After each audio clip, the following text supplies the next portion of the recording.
देखिए question number 6 क्या कह रहा है, look at the several example of rational number in the form of p upon q, q does not equal to 0 where p and q are integers with no common factor other than 1।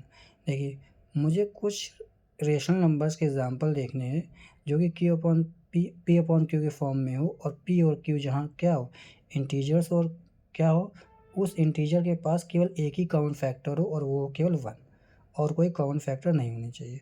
And having terminating decimal expansion, और उसका expansion कैसा होना चाहिए, ऐसा। ठीक। Can you guess what property q must satisfies, तो q की क्या प्रॉपर्टी आप होगी वो आपको बतानी है। ठीक। तो देखिए देखते हैं एग्जाम्पल p अपॉन क्यू के फॉर्म में। पहले हम देखेंगे 7/2। देखिए 7/2 को आप अगर डिवाइड देंगे कितना आएगा, 3.5, इतना ही तो आएगा। क्यों, वो क्या कह रहा है, कैसा होना चाहिए, हैविंग टर्मिनेटिंग डेसिमल। देखिए जब अगर टर्मिनेटिंग लिखा हो तो क्या मतलब होता है कि एक वक्त के बाद उसका रिमाइंडर 0 आ जाएगा। तो 7 को अगर 2 से 7 को डिवाइड करेंगे तो इतना आ जाएगा, रिमाइंडर 0 आ जाएगा। ऐसे ही 5 को डिवाइड करेंगे 2 से, तब भी रिमाइंडर 0 आ जाएगा। ठीक। अब अगर मान लीजिए p अपॉन क्यू के फॉर्म में टर्मिनेटिंग डेसिमल एक्सपेंशन भी दिखाना है तो 7/10 ले लीजिए, तब भी क्या आएगा, इतना आएगा।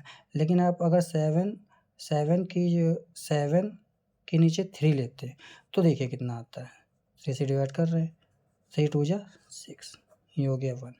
फिर पॉइंट लगाएंगे 0 आएगा, 3 3 जा 9, फिर 1 आएगा, फिर आप 3 3 जा 1 0 आ रहा आएगा, 3 3 जा 9।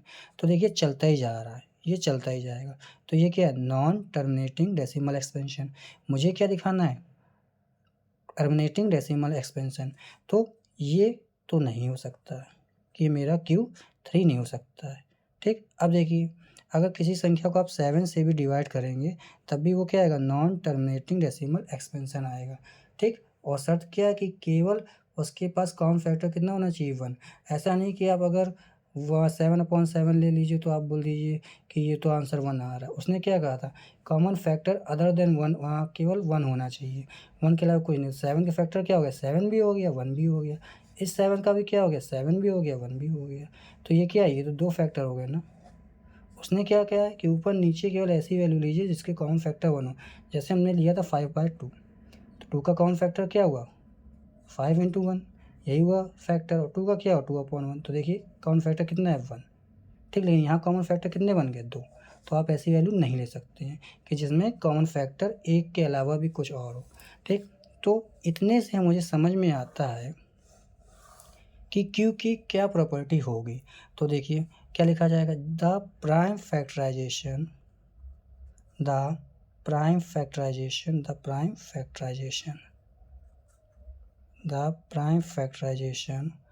of Q has only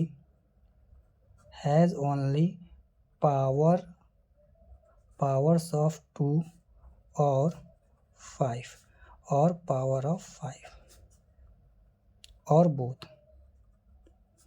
या तो नीचे 2 होना चाहिए या तो नीचे 5 भी हो सकता है। देखिए 5 को 7 से आप डिवाइड देंगे कितना आएगा, यहाँ दे देते हैं, नीचे क्या हो सकता है, 5 भी हो सकता है। देखिए 5 को 7 से डिवाइड देंगे कितना, 5 1 जा 5, 2 बचा, पॉइंट बढ़ाया 0 आया, 5 4 जा 20। तो नीचे क्या हो सकता है, 5 भी हो सकता है, 2 भी हो सकता है, या दोनों हो सकते हैं। देखिए ये क्या है, इसको ऐसे तो लिख सकते हैं, 2 × 5, जो 10 लिखा है इसको ऐसे तो लिख सकते हैं।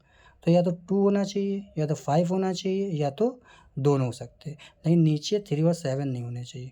तो हम लोग कैसे लिखेंगे इसका answer, the prime factorization of Q has only powers of 2 और पावर्स ऑफ 5 और बोथ। या तो 2 हो सकता है या 5 हो सकता है या दोनों हो सकता है। इतना सा था आपका सोल्यूशन।